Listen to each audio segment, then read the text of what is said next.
प्यारे बच्चों, good morning. आज हम बहुत ही विशेष टॉपिक पर चर्चा करने वाले हैं जो साइंस के चैप्टर 3 से रिलेटेड है और चैप्टर का नाम है धातु तथा अधातु। प्यारे बच्चों, इस चैप्टर में जो टॉपिक की बात हम चर्चा करेंगे, जिस टॉपिक पर हम चर्चा करेंगे उस टॉपिक को आप नोट करिए, क्योंकि इसी टॉपिक से बोर्ड के एग्जाम में क्वेश्चन आते हैं। तो जितना अच्छा आप इस टॉपिक को पढ़ेंगे उतना ही ज्यादा अच्छा मार्क आप गेन करेंगे।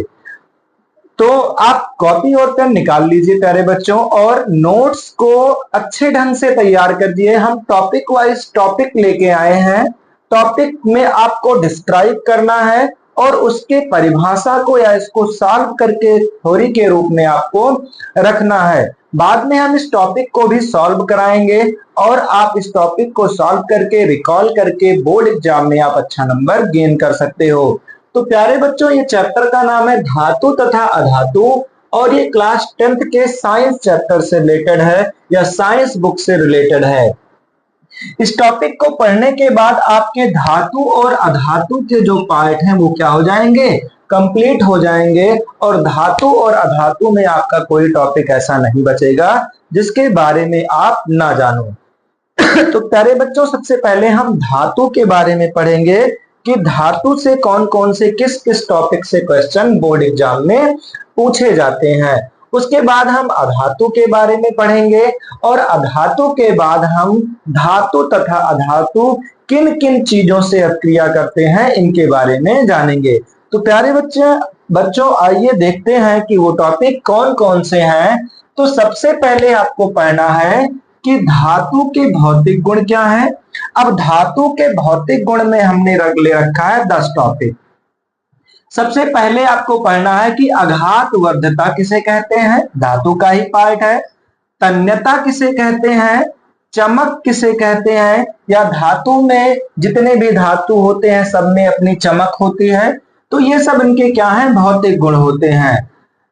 नम्यता यानी मेटाबिलिटी, ध्वनि चालकता, धातु में ध्वनि चालकता होती है।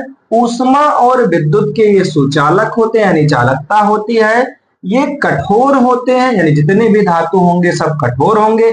एक आध को छोड़कर जो अपवाद में आते हैं उस अपवाद को भी आपको लिखेंगे, जिनमें सोडियम और मैग्नीशियम आएगा, क्योंकि सारे धातु कठोर होते हैं और सोडियम और मैग्नीशियम क्या होते हैं, सॉफ्ट होते हैं। इनको चाकू से भी काटा जा सकता है। तो ऊष्मा और विद्युत चालकता, कठोरता, गलनांक और क्वथनांक, जितने धातु होते हैं उनका गलनांक और क्वथनांक पॉइंट ज्यादा होता है या अधिक होता है। उसके बाद घनत्व के बारे में और ठोस के गुण के बारे में पढ़ेंगे। अब हम प्यारे बच्चों अधातु के भौतिक गुण के बारे में पढ़ेंगे कि अधातु के भौतिक गुण क्या होते हैं। तो इनमें जो टॉपिक है धातु और अधातुओं का कुछ अन्य गुणधर्म, यानी इनके और क्या क्या अन्य गुणधर्म हो सकते हैं इनके बारे में, धातु के कार्बन और इसके अपर रूप के बारे में, क्योंकि कार्बन के केवल 3 अपर रूप होते हैं प्यारे बच्चों। एक होता है डायमंड्स जिसे हीरा कहा जाता है, दूसरा ग्रेफाइट और तीसरा बकमिनिस्टर फुलरीन जिसे कार्बन 60 के नाम से जाना जाता है। तो ये कार्बन के कुछ अपर रूप है और क्या है, धातु में आते हैं। इनमें अपना चमक नहीं होता। इसी प्रकार आप इनको डिस्क्राइब करके लिखेंगे। उसके बाद है धातुओं का रासायनिक गुणधर्म क्या है, उभयधर्मी किसे कहते हैं, धातु ऑक्साइड का अम्ल के साथ अपक्रिया, यानी धातु ऑक्साइड अम्ल के साथ अपक्रिया करके क्या बनाते हैं, धातु ऑक्साइड क्षारक के साथ अपक्रिया करके क्या बनाते हैं, धातु ऑक्साइड जल में घुलनशीलता क्या होती है, धातुओं का ऑक्सीजन के साथ अक्रियाशीलता कैसी होती है, सोडियम और पोटेशियम ऑक्सीजन से किस प्रकार अभिक्रिया करते हैं। तो प्यारे बच्चों इनके फार्मूले सहित या सूत्र सहित इनको आपको एक डिफिनेशन को लिखना है और याद करना है, तभी आप इनको अच्छे तरीके से याद कर सकते हैं और रट सकते हैं। उसके बाद आपका जो टॉपिक है, कुछ धातुएं ऑक्साइड रक्षात्मक कवच बनाते हैं। कुछ धातु के ऑक्साइड रक्षात्मक कवच बनाते हैं, सुरक्षा प्रदान करते हैं। और कुछ धातुएं ऑक्सीजन से अभिक्रिया नहीं करती हैं।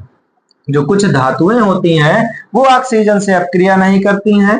फिर है एनोडीकरण किसे कहते हैं, एल्युमिनियम का एनोडीकरण किस प्रकार होता है? जल के साथ धातु की अभिक्रिया क्या होगी? सामान्य समीकरण कुछ दिए गए हैं, किससे लिख सकते हैं कि समीकरण को किस प्रकार दर्शाया या लिखा जा सकता है।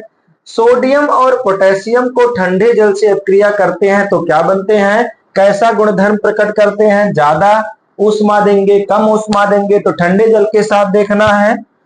पानी के साथ कैल्शियम की प्रतिक्रिया कैसी होती है, कैसी अभिक्रिया करते हैं? जो कैल्शियम होते हैं वो पानी के साथ किस प्रकार की अभिक्रिया करते हैं? तो इनमें ज्यादा ऊष्मा नहीं निकलती, केवल हीट प्रोड्यूस करते हैं। उसके बाद है गर्म पानी के साथ धातुओं की प्रतिक्रिया किस प्रकार होगी? धातु की भाप के साथ कैसी अभिक्रिया करते हैं? कुछ धातुएं जल के साथ अभिक्रिया नहीं करती हैं, वो धातुएं कौन कौन सी हैं जो जल के साथ अभिक्रिया नहीं करती हैं? अम्ल के साथ धातुओं की प्रतिक्रिया किस प्रकार होगी? जिनमें एक्कोरजिया आपको पढ़ना, जिसे अम्लराज के नाम से जाना जाता है। किस नाम से प्यारे बच्चों? अम्लराज के नाम से, अम्ल राज के नाम से। इनका रेशियो 3:1 होता है, इनको भी याद करना है। अन्य धातुएं नमक के साथ धातुओं की प्रतिक्रिया कैसी होती है? जैसे अन्य धातु है वो नमक के साथ धातुओं की प्रतिक्रिया कैसी करेंगे? प्रतिक्रियाशीलता का श्रृंखला क्या है? धातु और अधातु के साथ अभिक्रिया कैसी होती है? और धनायन और अनायन या ऋणायन किसे कहते हैं? संयोजकता किस प्रकार निकाली जाती है? संयोजकता किसे कहते हैं? आयनिक यौगिक क्या है? और आयनिक यौगिक के गुण क्या होते हैं? तो इन सभी टॉपिक पर प्यारे बच्चों हम चर्चा करेंगे, और इस टॉपिक को आपको क्लियर करने के बाद, याद करने के बाद, तैयार करने के बाद आप धातु और अधातु के चैप्टर में या पाठ में कोई ऐसा परिभाषा नहीं होगा, कोई ऐसा टॉपिक नहीं होगा जो आप इसके बारे में जान ना पाओ। तो प्यारे बच्चों इन सभी को याद करके, इनका डेफिनेशन प्राप्त करके, इनके सूत्र लिख के आप क्या कर सकते हो? अच्छे अंक प्राप्त कर सकते हो। तो तब तक के लिए प्यारे बच्चों धन्यवाद, टेक केयर। अगली वीडियो देखने के लिए हमारे यूट्यूब चैनल पर बने रहिए। बायो वाले सर, अवनीश सर।